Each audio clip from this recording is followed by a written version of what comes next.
pine cone, life's longing for life.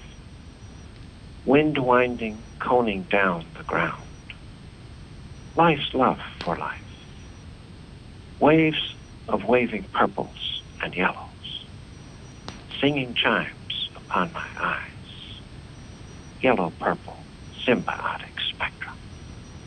Bluebells flowing. The sounds of growing. Fragrant fertility flowering my imagination. Canopies of greens painted on a blue canvas. Fallen trees, fertile ground. Rotting life to living death. Clouds appearing through the green, disappearing through the green.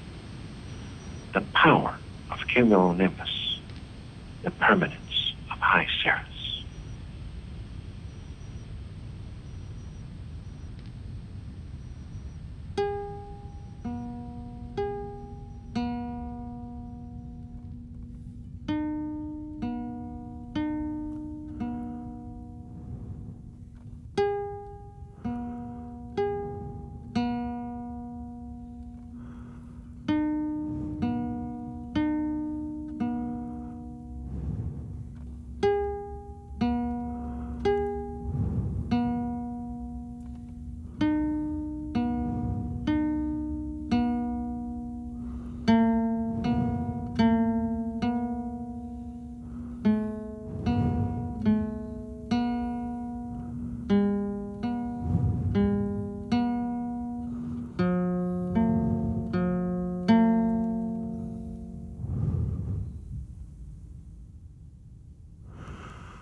I got the idea to become an astronaut when the National Academy of Science and NASA got together and considered how they might enhance the return from space by flying people with a scientific background.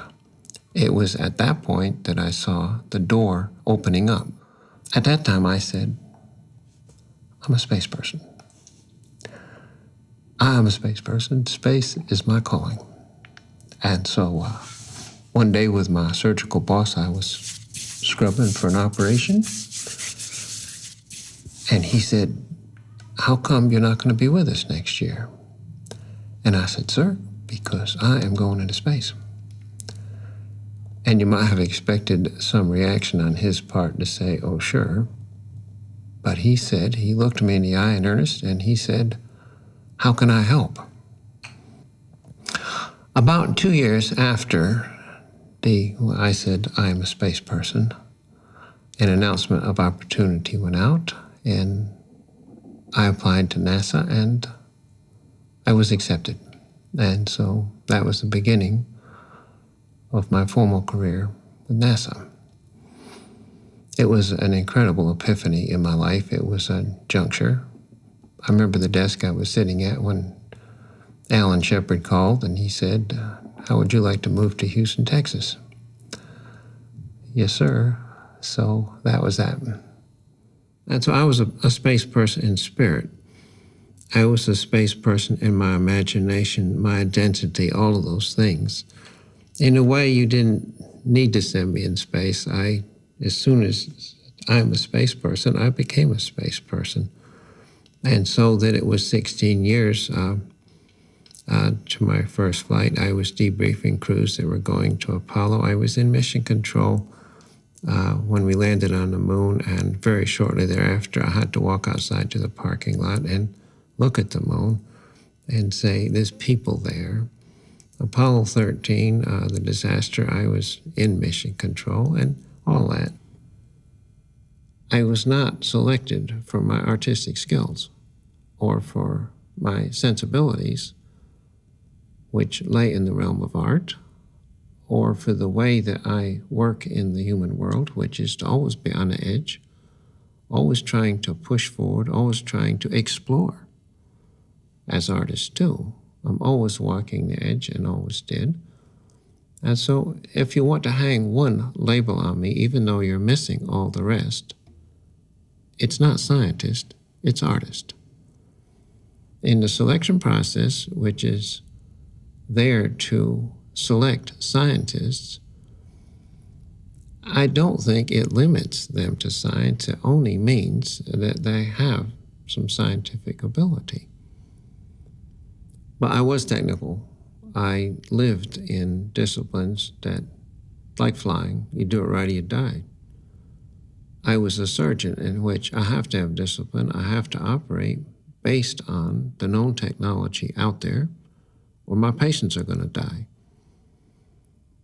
I was a parachutist with 600 parachute jumps. I had to do that right. So I lived in technology, I lived in science, and so I demonstrated that I could be disciplined. I demonstrated that I could live within certain operational and intellectual paradigms, and it turns out I could be more severe about details than anyone in NASA. I acquired the name Dr. Details because of my exasperating pursuit of detail.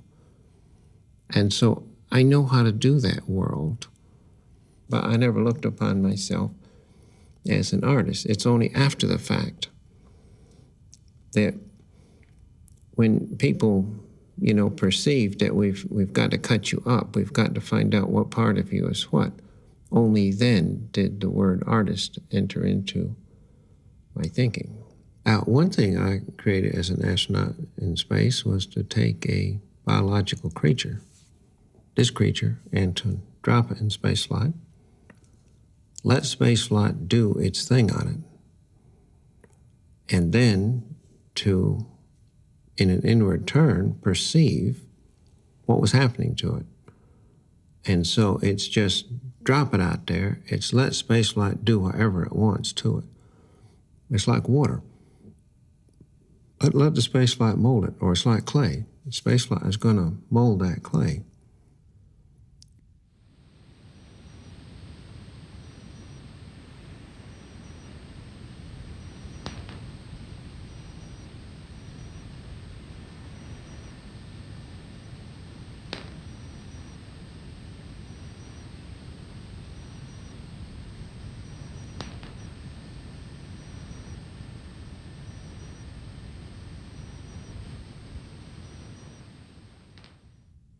An artistic, poetic kind of sensibility says, I am going to surrender to the environment. I'm going to surrender to the machine. I'm not going to control it.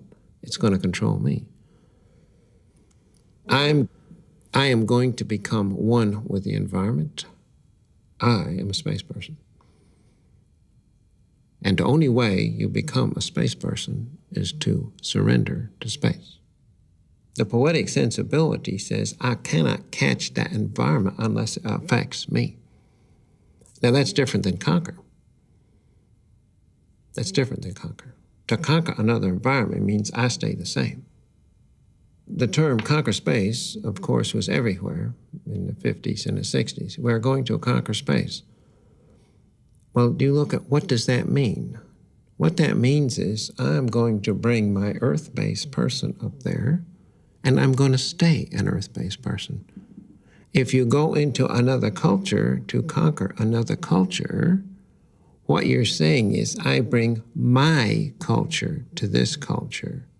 I'm not going to understand the new culture. I want to bring my culture into it. I write both in my official flight log, which I carry, and I also write in my little black notebook that has the 100 or so things that I want to accomplish on my mission. And so I leave enough space to write the results in there. Sometimes the results are so self-evident, and so the ecstasy that goes with the finding, I don't need to write that down or to record it. It's here and here. But I do keep, I have a tape recorder. And I have my own NASA notebook, and I have my own little black book. And of course, I have the other kind of products that come out of video recording or photographs or air-to-ground transmissions and all of that.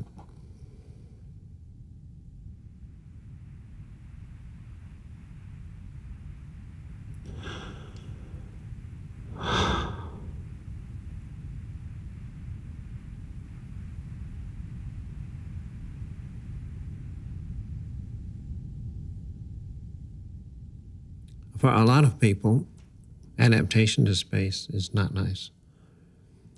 50% of astronauts are sick for a day or two or almost 3.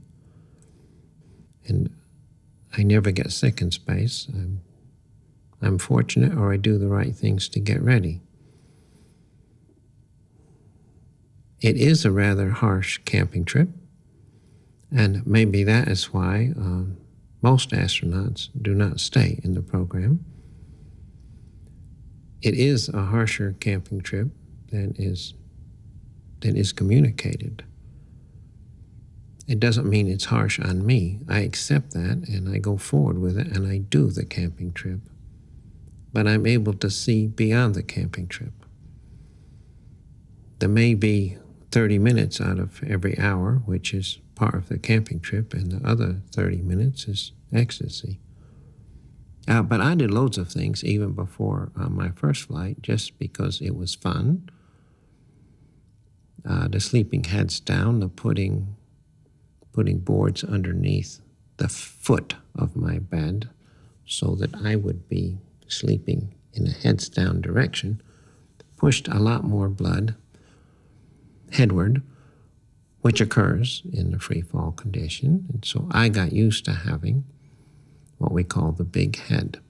Almost everyone gets headaches from the headward flow of fluid, the increased venous pressure to the head, and all that. But of course, I never did because I accommodated to that before I went.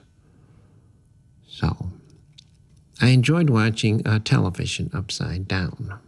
So I would be sitting here in this gravitational field in my chair with the gravity from the ceiling to the floor. But I would take the television and turn it like that. So the story that I am immersing myself in out there, I have to put together the other way around, because the narrative that I'm looking at in the television, the gravity is passing in that direction. So I am existing in this gravitational field, and the storyline that I'm putting myself into, the gravity goes the other way. I read books upside down. I read books. I got so that I could turn a book upside down and read it in either direction at about the same speed as if it was right side up, going like that.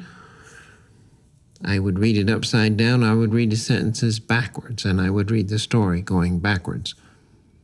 And of course, I think this is more of a stretch to say this is going to help me in zero gravity, except in space, you do not go around with your feet towards the floor and your head toward the ceiling.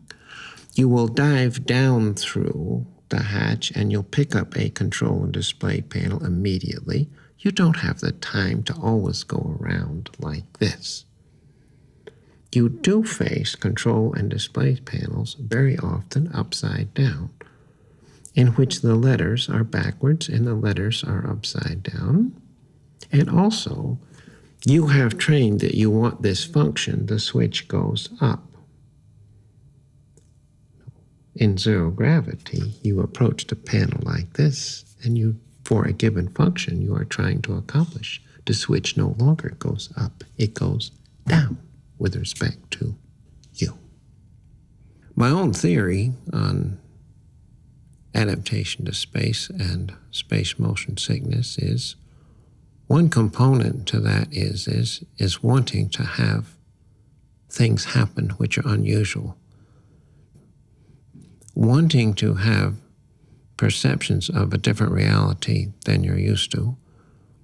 Even wanting illusions to occur and thinking that they are fun.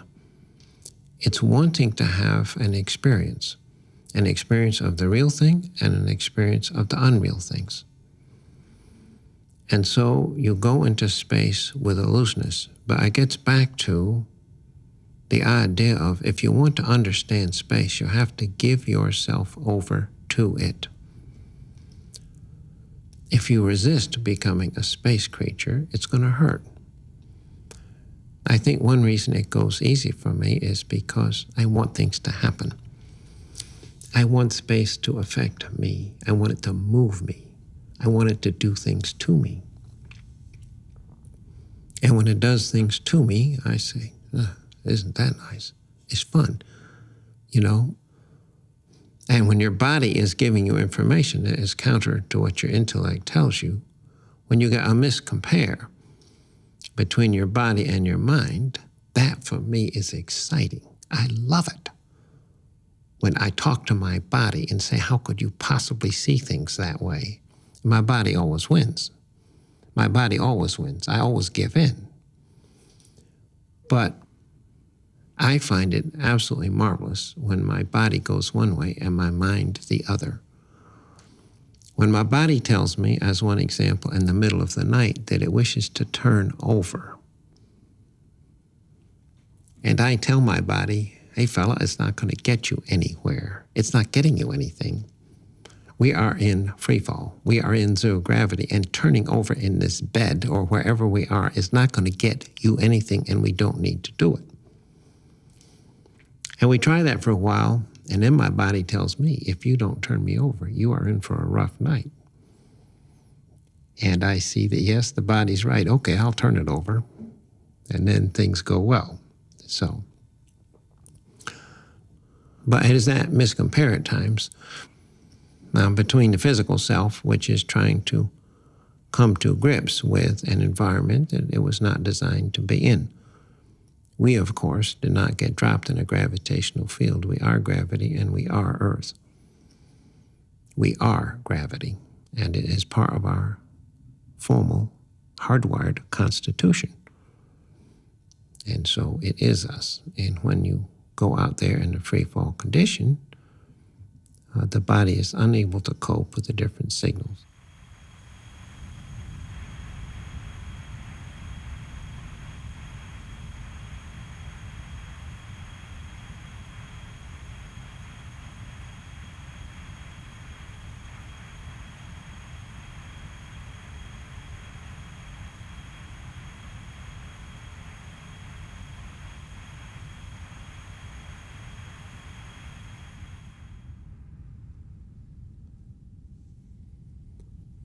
Near space, when you look out there, of course, it's this fantastic darkness. And the darkness is different in the light than when you're in dark. Call it the blackness, call it the darkness. The language has no term for it. The darkness has a different texture. And this is so real, you feel you can touch it. The vacuum, and of course that's not a vacuum, it's the cosmos. It's very energetic and it has lots of messages and things in it. It's very rich. And in sunlight, I have the sun, like the sun coming from behind me, to light the darkness. There is nothing there, I guess there is nothing there for the eye to perceive, to have the light come back. But there must be something that is sending light back your way, because the darkness is different in daylight than at nighttime. I describe it as a velvet. It's infinitely flexible, it's infinitely moldable, and it doesn't resist you in any way. Well, it does a little. It resists you enough to be able to, like you could reach out and touch it. It's like a black marshmallow. It's like, I know what it's like. It's like a whey water. It's like a very thin water, except you almost perceive that it has a temperature, and it's not wet, and so, but it's like it had some medium to it. It's like if you were to move through it, it would be something. It would be something with the hands, something you could feel. something you could feel flow by you, something that might be a little spongy. But when you look at the darkness in the light, you see it. The view out the window certainly tends to prevent you from getting cabin fever, because when you have your nose on the window and you see for thousands of miles, you tend to forget that you have a closet behind you. But I do look upon it not as a tension, I look upon it as a continuum. I can be way away from the window and I just get a little view of maybe the earth or maybe the heavens. And so here then I'm pretty much encapsulated by my surroundings. But as I approach the window frame, I am going more and more to the outside, and I leave the inside behind me. And so it is, this kind of thing in the window frame.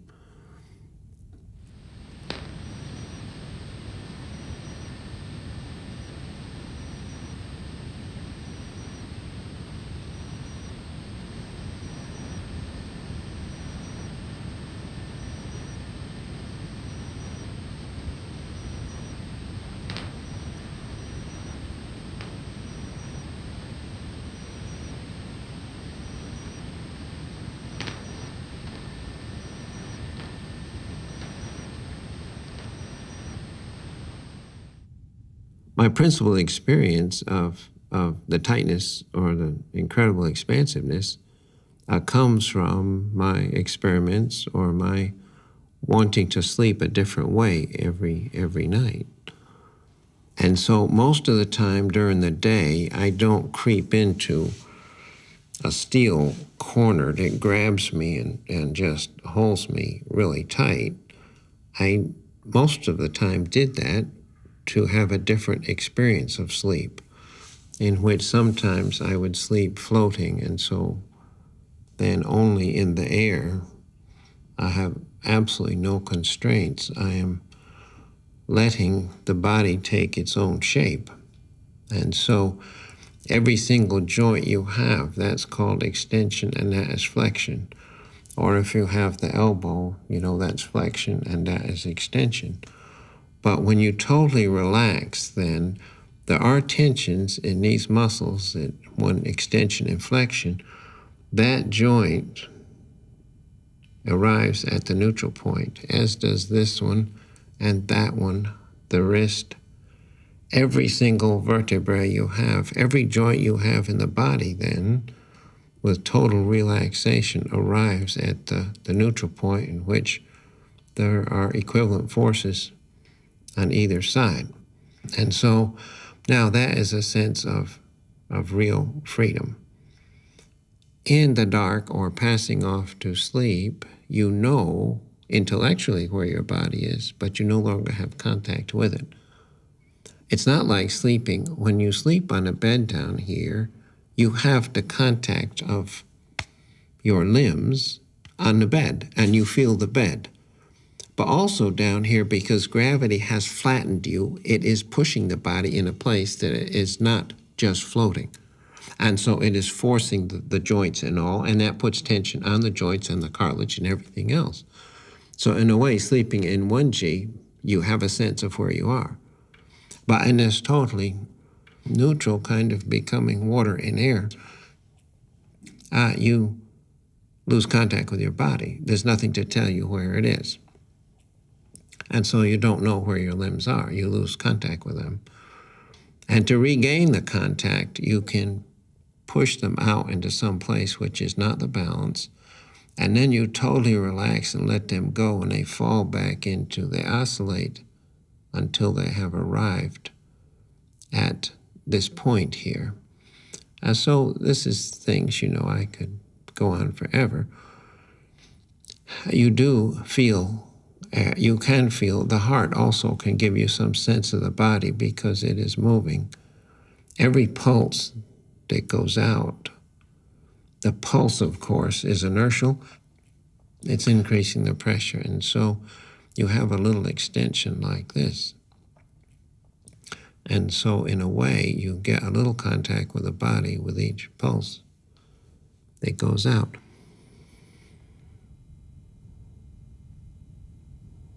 It's a real art how to drop yourself perfectly. An improper drop, you will make spaceship contact in 10 minutes. But if I do a very nice drop, I'm off to solid sleep before I make the next contact with a ship. But watching myself, a perfect drop, then I don't know where the spaceship is around me. I have no idea. I also do not know where I am over the Earth, nor do I know where the Earth is, nor do I need to know where the Earth is or where the spaceship is. It's out of my mind. This is as delicious as it gets. But you now achieve some other state in which you are almost watching, I don't know what it is, but appears to watch myself dream. I somehow move outside of the spaceship. Of course I am not. But I move out and I watch myself circling Earth from a distance, and which is really delicious. So I see myself floating in the spaceship and going around. And so that is really neat. But the awareness, for some reason, becoming totally disembodied, and I have no idea what is going on here, but I am becoming so totally disembodied, my awareness has increased of whatever I'm aware of. It's sort of an awareness of nothing, but it has a higher and higher level. I don't know if we went where you plan to go.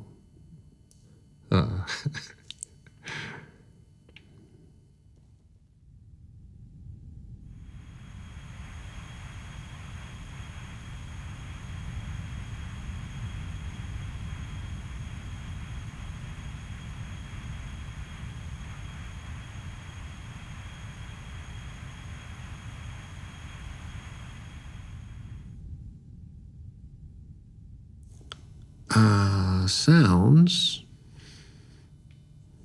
There are certain rocket firings you can hear. It shakes the whole vehicle, and so they're like cannons going off. They are very impressive sounds, but they make the whole thing shudder and shake. And so when you're floating in the air, you only hear them by air travel. If you want to hear them in different ways, you can put your head against the metal, and that'll give you a good ride. You put your head against them, get shook that way. You hear that way, of course, too. I heard the rockets during a spacewalk once, my first one, and I said, you didn't hear that. You don't hear it in a vacuum. But my peripheral vision caught the rocket going off, and I heard it, and I says, uh-oh, we got to find out what's going on here. And it turned out my suit was pressed against the shuttle. And so the vibration of the shuttle vibrated my waist ring, which vibrated the air inside. I heard. And all of those things gave me sound in a vacuum. From that, I got the idea that I should be able to talk to someone else in a vacuum if I were to press my faceplate against theirs. I could now talk on this side, vibrate my faceplate, which would vibrate theirs, and on their side, they would hear. And it works. So, in a serendipitous kind of way, I came up with how you might talk to someone else if they've lost communication. You simply push up to them and talk. Outside, you have a fan all the time, and that's the fan that's running your suit. So that fan runs all the time. It's a very, very steady hum. It's not an obnoxious hum. It's a nice kind of hum. Let's see, I get the frequency. But less than that. There it is.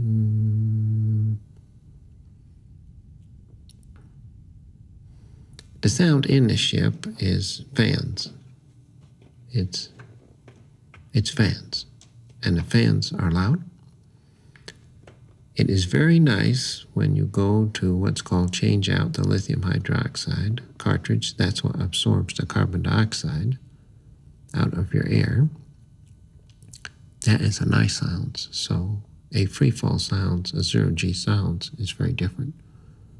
It's a deep silence. The fans created a reverberation and created music that I heard. And that continues to grow and grow and grow until I'm hearing detailed instruments.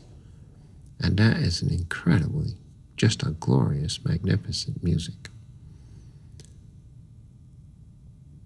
But it becomes overwhelming because you just don't know where it's coming from after a while.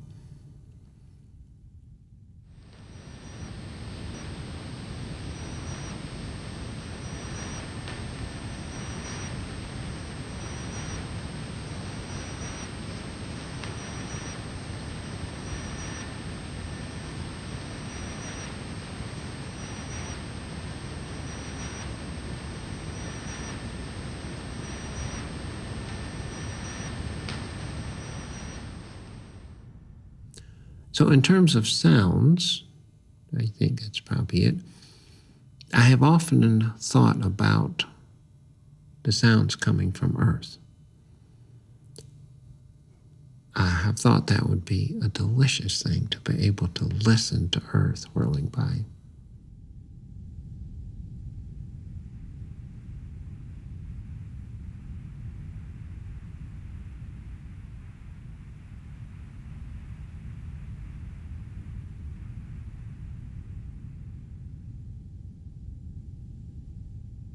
There's two critical points on readaptation to Earth. One thing which is sort of startling is that after hundreds of millions of years of creation and evolution, that 1 week in space, you have to get reacquainted with Mother Earth, of which you are. You are Mother Earth. Earth formed you over that whole period of time. And after just 1 week out there, you have to get reacquainted. But it speaks for the adaptability. It speaks for the modifiability of the biological system. It speaks in a very healthy way for its ability to change it over a very short period of time, to adapt and make itself comfortable and survive in a very different environment, and it was probably not evolved to be in. The second point is that with every subsequent mission, and this is not in the books anywhere, adaptation to space gets easier and easier with every mission. My first one, that was only 5 days long in my 40s, I had to have my eyes to maintain my balance and to even stand up. I would not have been able to walk with my eyes closed. Everything was very heavy. Everything was very unsteady. If I sat for long, it was almost like an arthritis came over my whole body. If I sat in one position for long on the first day back or the second day, I could barely make it out of the chair. My second flight was 8 days, but it was easier than my first. Skipping ahead to my last flight in my 60s, which was an 18-day flight, I had adapted before I landed. After we landed, I walked off as if I had been nowhere. I had no ill effects. I had no anything. I went about my business. Even my fifth flight. We landed around 1 a.m. I went through 4 or 5 hours of rigorous medical exams, got on an airplane, flew back to Houston, and I made it to work by 8 a.m. And I worked a full day, and at 6 p.m., I went home.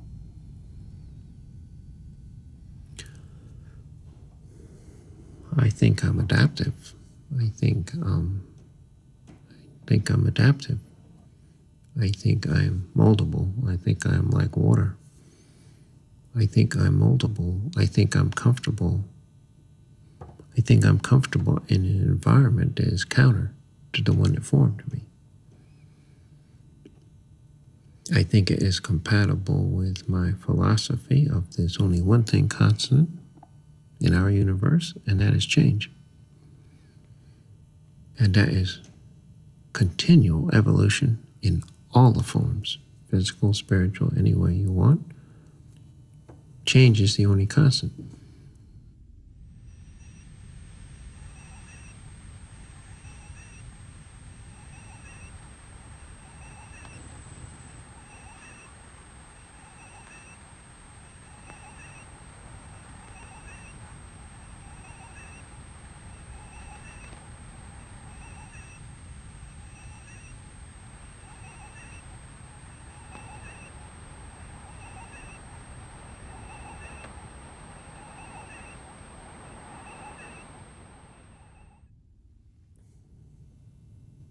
Über was a work of art.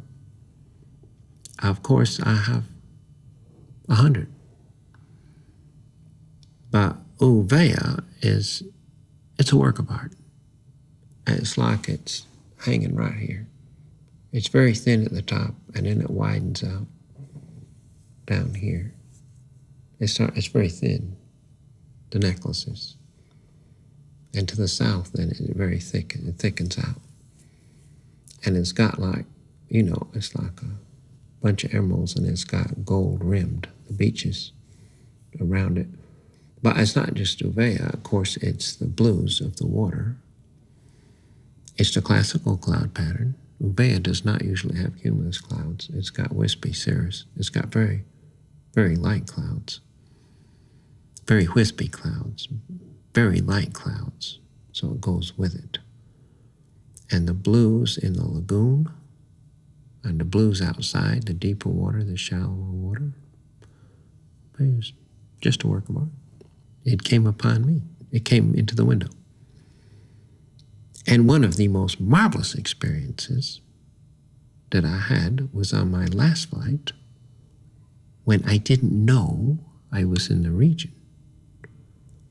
And we were going along in a funny kind of attitude where the shuttle was like this. And in the particular window where I was in, I couldn't see the future. I didn't know. I had no idea where we were going.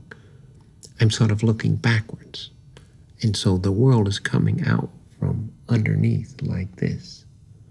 So I see what's behind me, but I don't see what's ahead of me. And I'm not that sure. I don't need to know where I am. I know I'm in the general vicinity out there, the Coral Sea or somewhere out there. But it's not what I'm doing in life. I'm simply looking at the beauty. I don't need to name it, and I don't need to know exactly where I am. I'm just looking at beauty.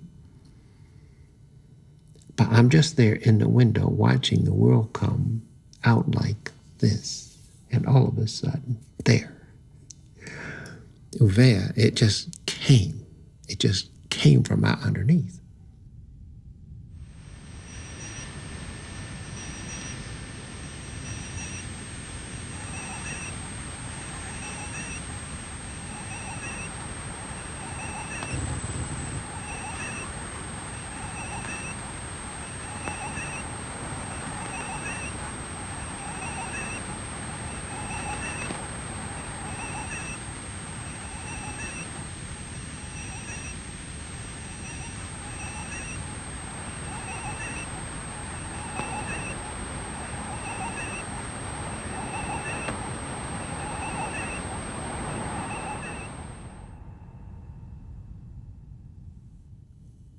There was no qualitative epiphany in space.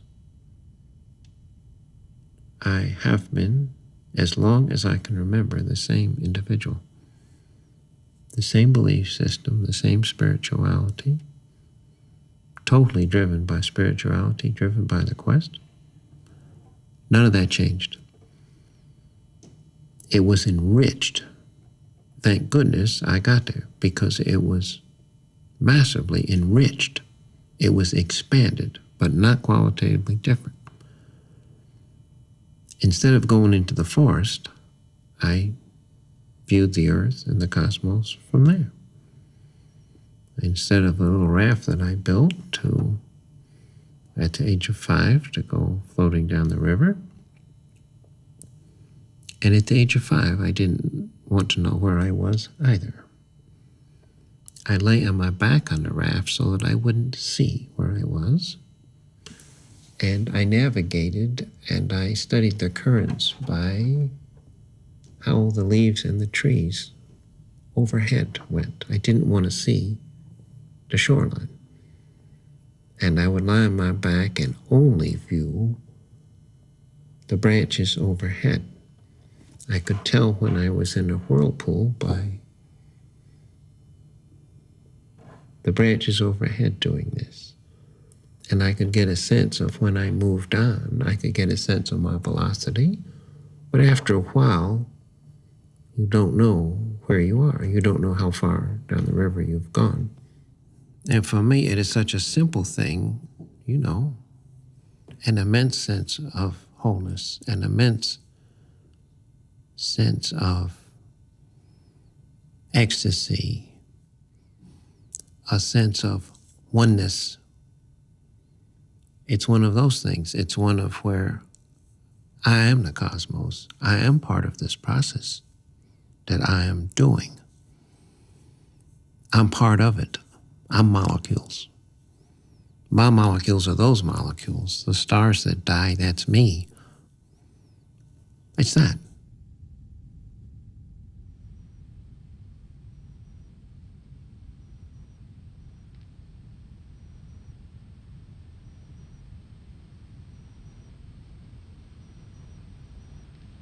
Birds and songs, bird songs. Life calling to life. Honeysuckle, honeybee. Sensuous, sucking stingers. Sweet sugar of life. Spider's web, life catching life. Death preserving life. Woodwinds, leaves talking in the winds. Symphonies of green. Kinesthetic kaleidoscopes. Dead leaves, live leaves, death passing into life. Blossoms blooming, seed sowing, spring springing, mosquitoes skimming, blood to blood, life to life. Fields of flower, waves of color, birds soaring on the solar wind, seeds soaring on the solar soil, my soul soaring to the sun.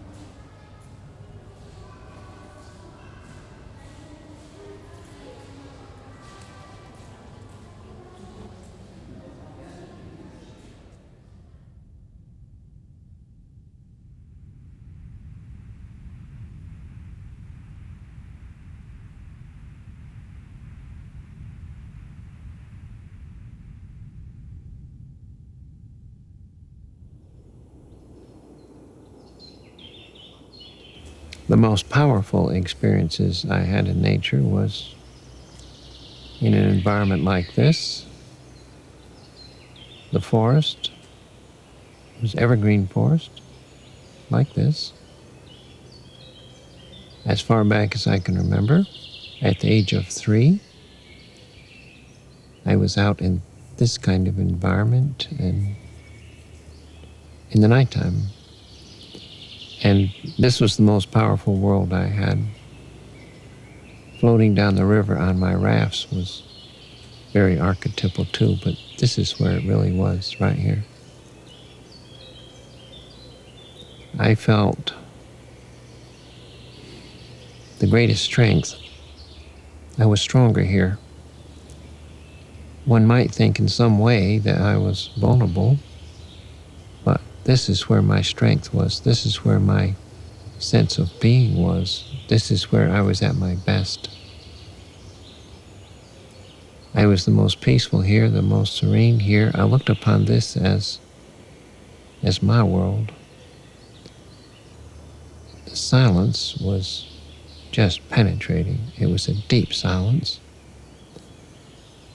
At night, other than the owls were marvelous. The melodic hoots, they were almost friends, but the songbirds, of course, were quiet at night. So it was just owls. I could hear the trees. I could hear them when they moved. You can hear the little creak in the wood, not even the branches touching, but the creak in the wood. And one of the most powerful sounds for me was the wind through the pine needles. So the wind through the pine needles is something that even today is really powerful anywhere it occurs.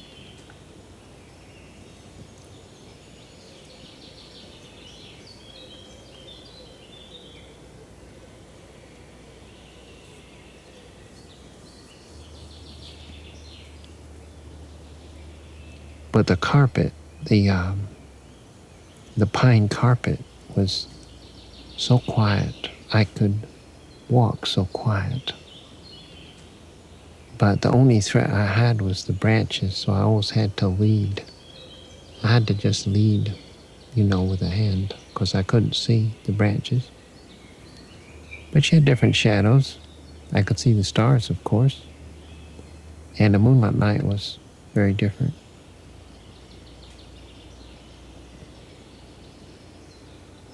I'd use the stars to navigate, to find my way both in and out, and of course I would use the moon as well, if there was one.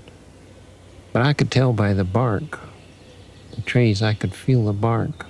I'd just grab the tree and keep going in the direction that the tree felt the same. Didn't really know what I was doing, but it worked.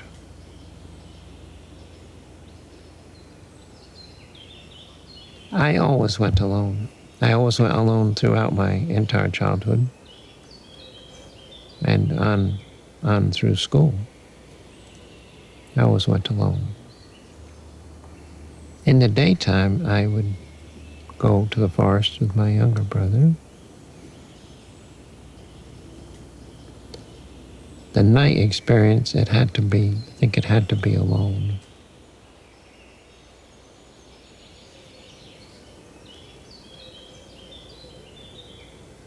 Our mom was a very sweet person. She was very supportive. She was unconditional love. She was just small to medium built and brown hair. Her hair never grayed. Not a gray hair in her 70s. So very few wrinkles and very athletic. She was a good athlete when she was young. But serene and quiet and composed. Yeah, that's Mom. I had a very warm relationship with her. There was a difficult period when things got really mean for her with my father, and she became an alcoholic. And so I didn't even know what that was. But so that was really rough on her, but we carried on, and it was rough on me too when she left Dad, and it was me and her. And so I ran the house while she got over that. So she was probably a really hard alcoholic for 5 years, 6 years, and then she recovered on her own. I did try to get her institutionalized, but I didn't At the age of 10 and 11, you don't have much authority. But I did not get help from the relatives to get that done, so we carried on. They had to separate, so otherwise they'd have killed each other. So they had to separate, and that was very clear, and it should have happened years and years earlier. So the separation was not a bad thing. The fact they stayed together was a bad thing. We didn't go that far away geographically, so I'd still work on the farm for Dad after she left. I really don't know what she thought of me back then. I'm sure she adored me, and she knew I was different. She knew I was very different, and she treated me as different. She treated me as if I was 10 years older than I was. And I not only went with her, I supported her, and I spoke it the way it was.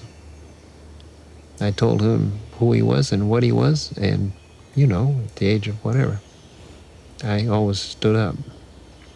And, of course, with Mom at my defense, so.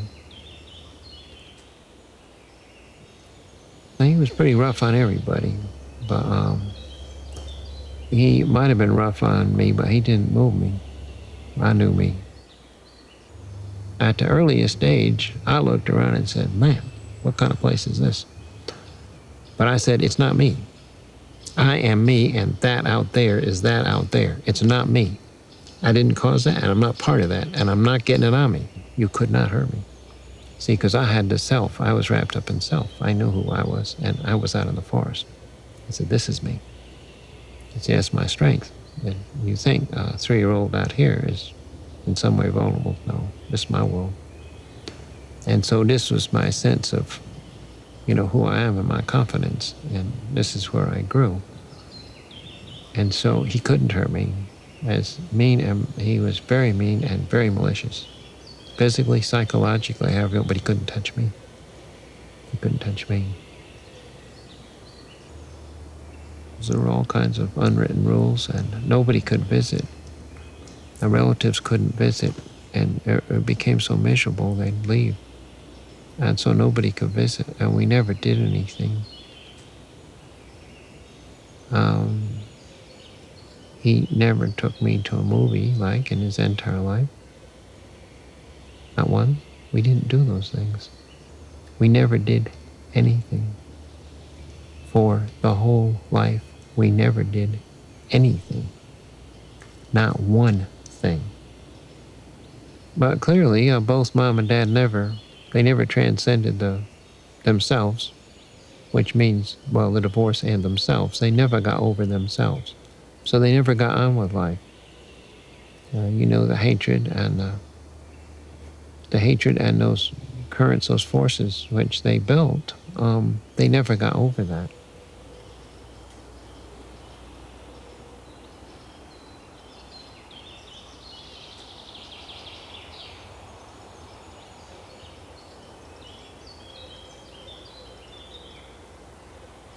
Dad became addicted to 3 or 4 different families of drugs and alcohol, and he eventually shot himself. Both of my brothers stayed with Dad. My older brother, because I think it was the easier course. For him, it's just easier to stay on the place. It's easier to stay in the home. And my younger brother stayed too for the security of when change is happening, it's easier to stay at home. It did not turn out well for him. He committed suicide at 25 years old. My older brother got killed in an airplane accident in the Navy. And let's see, he was 25 also. So he had a bad catapult off an aircraft carrier, went in the water.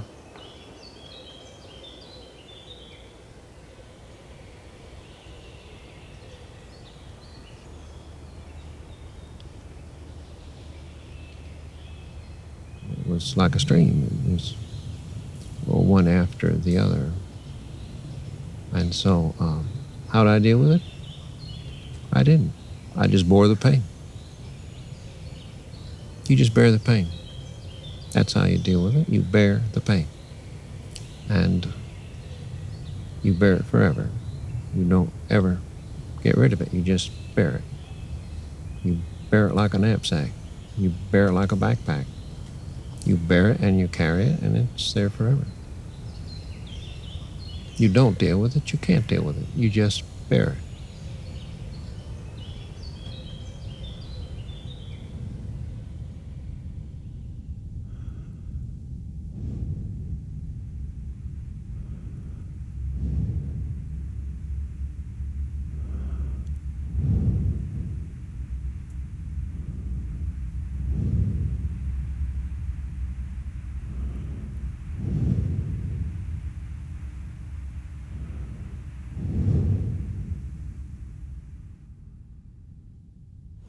I started doing the combines at age 5, but driving things by 10, so I had big wooden blocks so I could reach the pedals. But even then, I had to mostly stand up while I was driving, which wasn't good. If you're off balance, you'd get in the brake or the clutch when you're off balance. I did that many times with a poor outcome. Not disastrous, but not good. And so I went from there and always left alone. I'm a little amazed today that I have all of these things here. The moving machinery, to be alone at 10 or at the age of 5 on a combine. The moving machinery, I am surprised that I have all these pieces. I always was putting these inside of pieces that were moving to work. Yes, I would work around this wheel this big, and I am in behind the belts, I'm in behind the chains doing what I need to do while things are in motion. So I'm sort of surprised that I came away with all the pieces. I love the dirt, the freshly plowed field. I love dirt. Especially on a hot day, I really like to lie down bareback in the cool soil. I like the dirt better than the grass even. I love dirt. I'd lie in the dirt and look at the night sky. But it didn't have the hold on me that Earth did. Although, for me, they were all linked together. Even at the youngest age, what was out there was the same as what was down here. It was just all this, just all nature. And there wasn't that kind of thing like baseball or Boy Scouts or movies or those other kinds of things maybe that your usual child does. And so they had what they had, and I had my forest. And my creatures. I had my creatures, and I took care of the cows. I loved the cows, and I loved the cows. I used to ride the cows, but the animals were my favorite part of the farm. I did everything on the farm. I fed them, I gave them grain, I got the hay in, I took out the manure, and I trimmed the bushes and whatever else, and did all the crops. At the youngest of age, I don't know quite what age that was, 4 or 5, I would lie down in the fields. I'd lie down on my back in the grass. And the cows are curious, and of course the cows knew me. And so the cows would all come up. They would surround me where I had a circle. They got as many cows in there as they could. And so I am lying on my back looking at the sky, and I have a cow coming in from every direction. And you know they're 800 or 900 pounds. But they came in and they would lick. They would lick my face and lick my hair, and they have a very rough tongue. But I'm looking up at tons upon tons of of cows, and I am this little kid lying on its back, and that was a wonderful thing to do. When I was a child, the teachers would take me around even from first grade to other classes, so I'd tell stories. They was amazed at stories. That wasn't why they called me Story. They called me Story. That was my name. I had my own theater at home, too. I'd take all the chairs in the house and I'd put them all in one room. I'd bring the chairs from every other room and I'd line them all up. That was my theater. If I could have no audience, it wouldn't slow me down. I would do theater. Once in a while, I'd get Mom to sit there. But even if she wasn't there, I would do theater for an empty house, like it's full. So I was always into storytelling.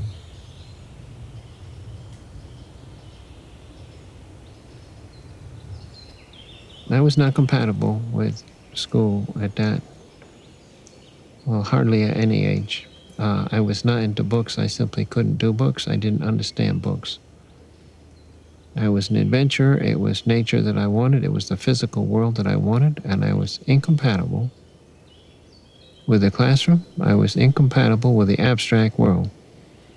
And whether it's words as being signifiers or mathematics to represent something or other, I was incompatible. It's the only way I can put it. I was incompatible with the classroom and incompatible with homework. And so I never did homework. When I was on the farm, that part of my schooling, I never did homework. I was never expected to do homework, and I was never helped with homework. I was an adventurer. I was out in the forest. I was climbing the roofs with ropes, up and down fire escapes, up and down anything, out. And so I was an adventurer into the physical world at that time. I rode every animal there was that was large enough to ride. At the age of 4, I rode the Percherons. They were huge draft horses. Without a saddle, without a bridle. I would coax them up to the fence, and then I would, with bits of corn that I coaxed them with, I would walk them along the fence until they brought the rump over. And they were huge, just gigantic things. And then I would talk to them to let them know I was leaping. And I would be on the top of a 5 or 6 foot fence, and I would leap and land with 2 feet onto their rumps. But they knew when I was talking that way that they couldn't move.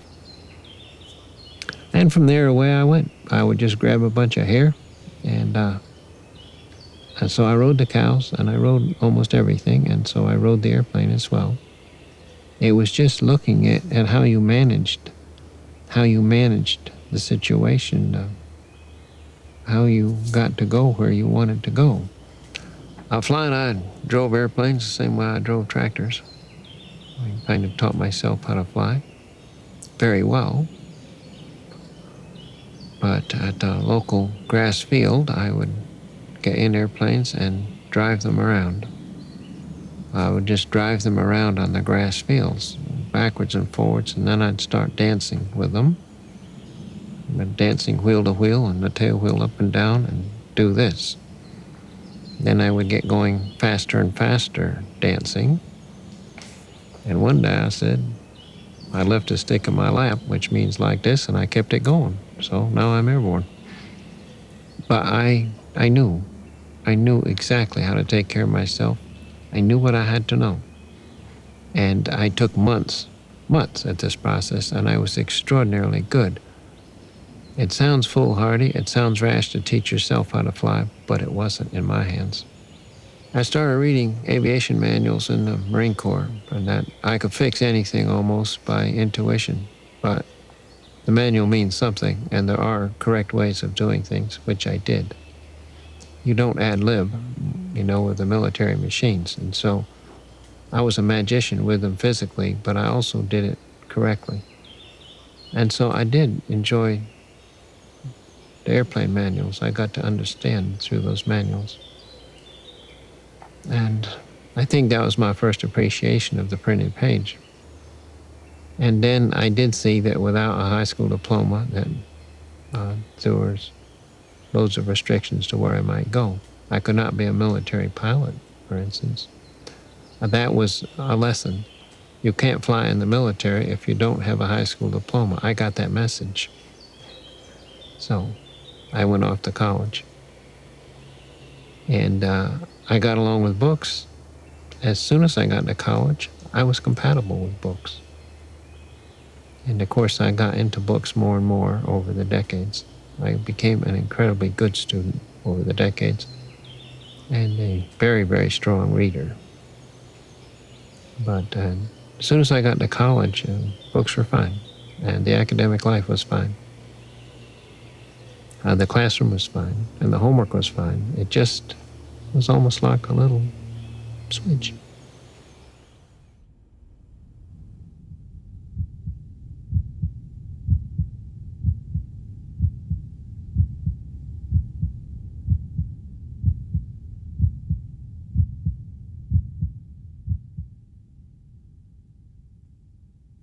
I can't tell you about the first minutes when I met Patricia in the university dining room.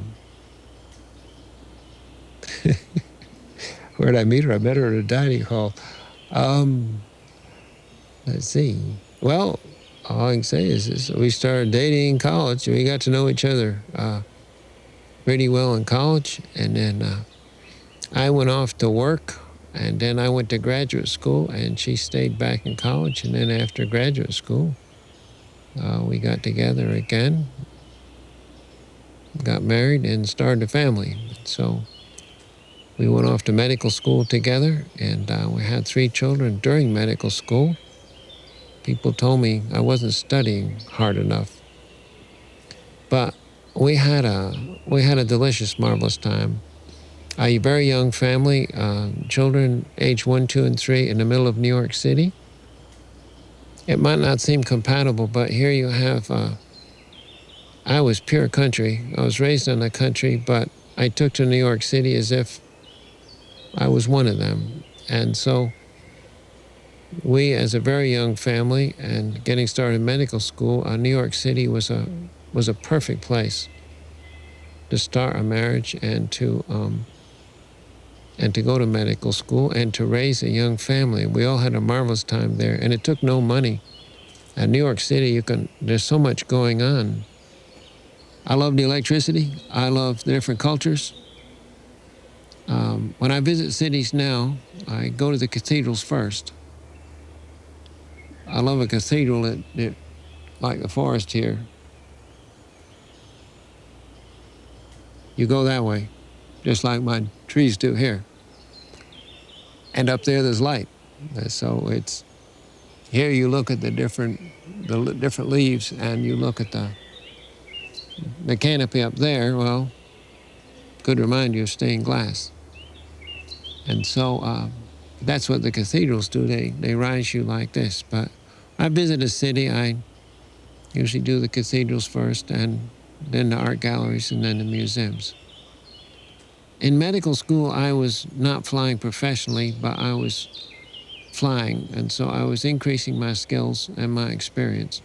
I also took up parachuting in medical school, and at a well-known parachuting center. Patricia, my wife, was unbelievably tolerant and enthusiastic about it. Neither of us could tell that it was going to lead to my getting into space, and it did lead directly to space. She didn't know about that future, of course, but she was unbelievably tolerant. She could have questioned what is the rationality of being a father of 3 in medical school to become a doctor, and what is the rationality of what you're doing to run off every other weekend and go parachuting.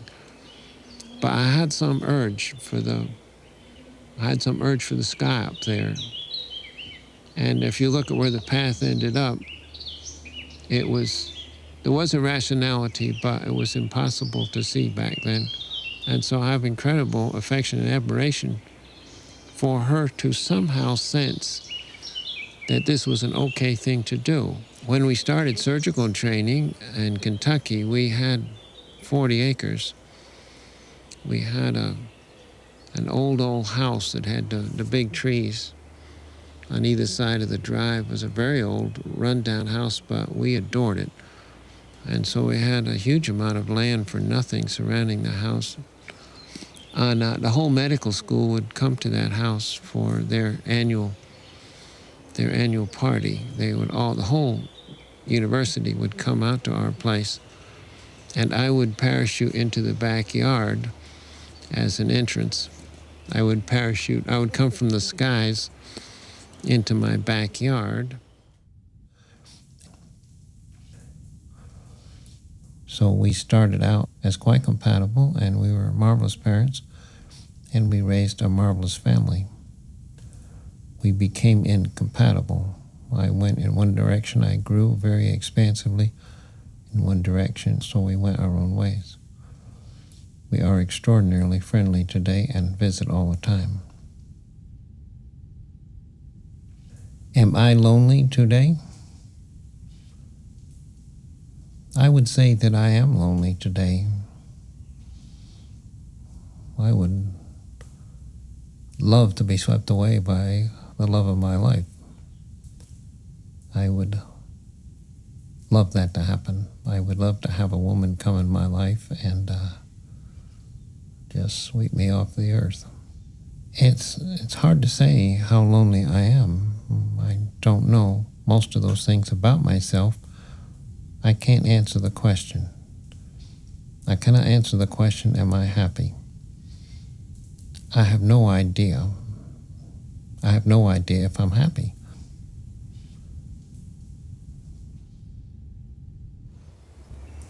People tend to think I'm hard on myself, and I'm not sure. I certainly challenge myself, and I certainly ask a lot of myself whether I'm severe or not. It's hard to tell. I do appreciate myself, and I do love myself. I love myself. It doesn't mean I'm the best or the brightest, and I'm not bragging, but I do love myself. I love who I am, I love what I do, and I love myself. I laugh at myself, I smile at myself. When I screw up, I usually laugh. And how could you be so stupid, you know? But, so I'm not sure. I probably hold hugely high standards, and I probably expect an immense amount. But I'm not sure that I'm hard on myself. The quest pulls, I can't do anything about the quest. The quest, that drive, I can't do anything about the drive, so you let it run you, whatever that drive is, the quest. I've been on that quest since age 3. On the other hand, well, what would you like to be in life? How would you like to do life? And so, things may be just right. They may be just right.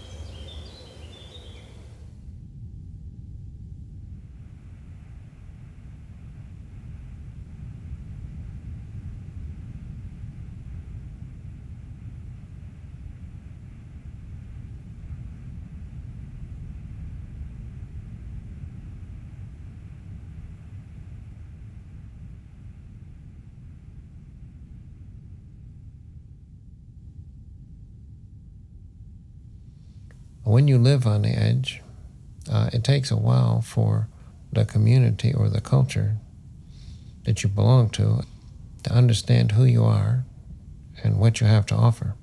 When you're living on the edge, or you're outside of the edge, which I never am, I walk that edge. I don't work from the outside.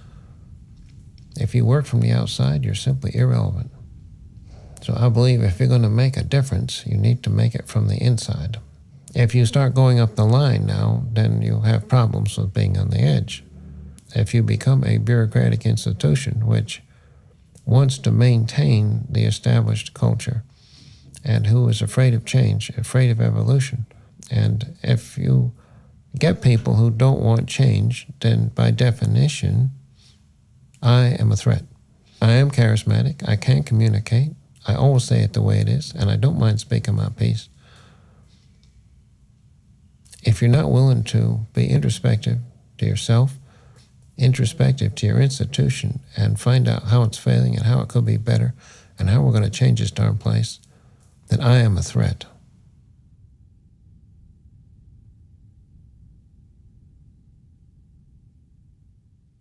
The being wrapped up in yourself is concentrating on the human code as opposed to your earth code, the cosmic code.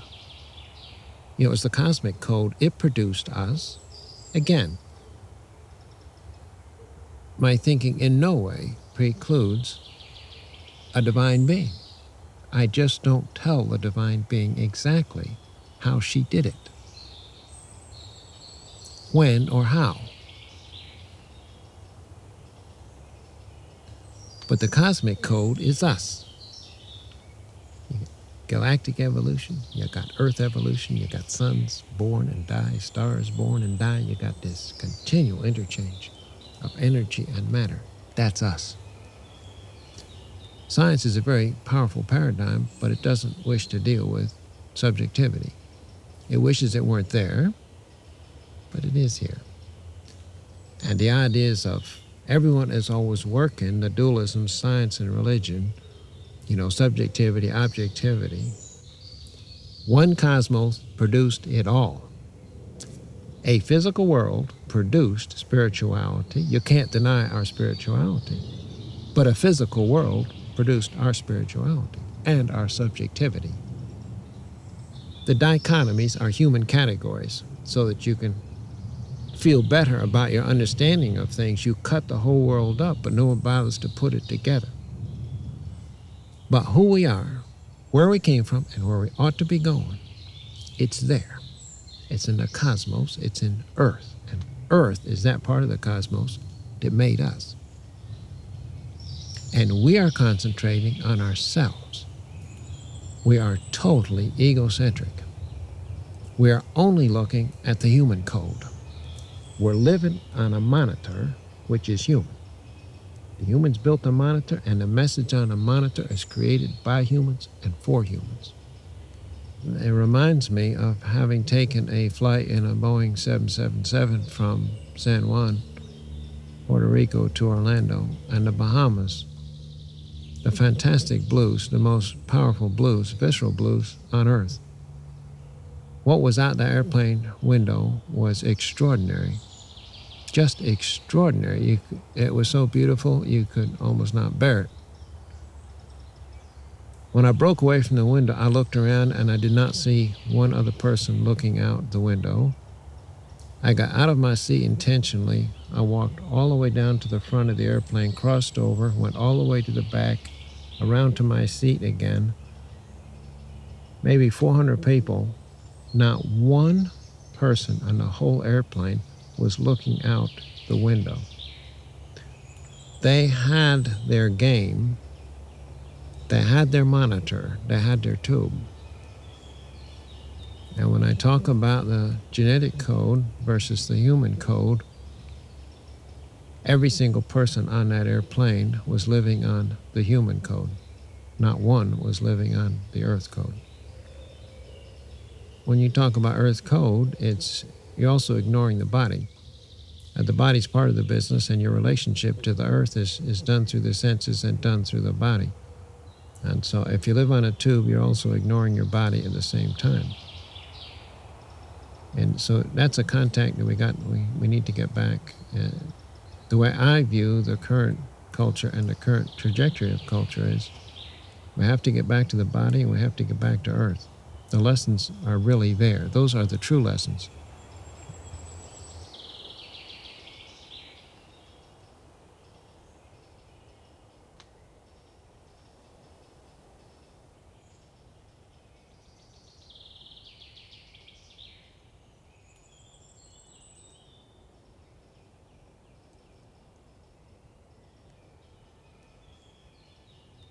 Space gives you that kind of bigger picture of things, but it is not as rooted.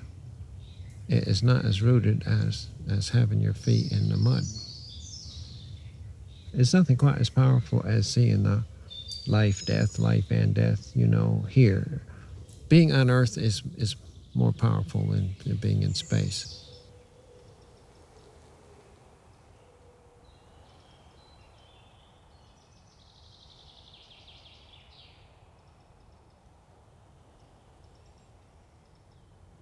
The things I'm doing today are more creative.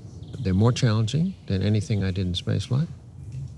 What I have today, I can't be sad about not flying in space. I'm going forward with bigger challenges.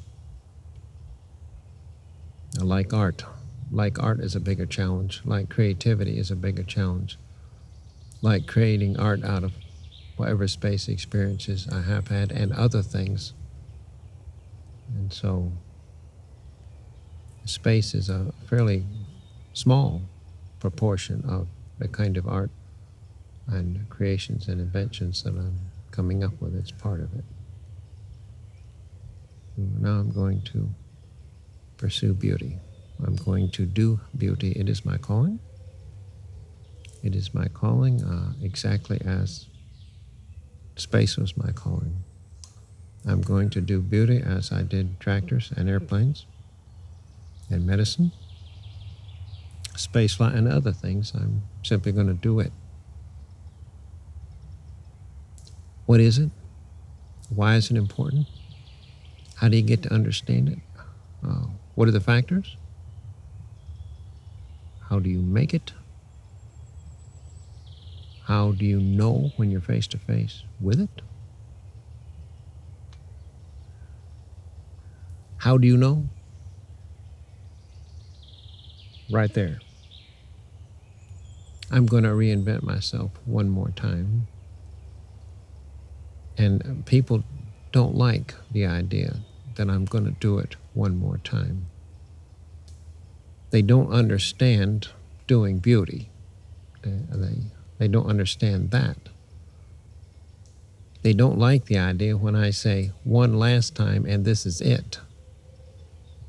And I think it's great because it's where else would you want to end up, you see, beauty? Where else would you want to finish?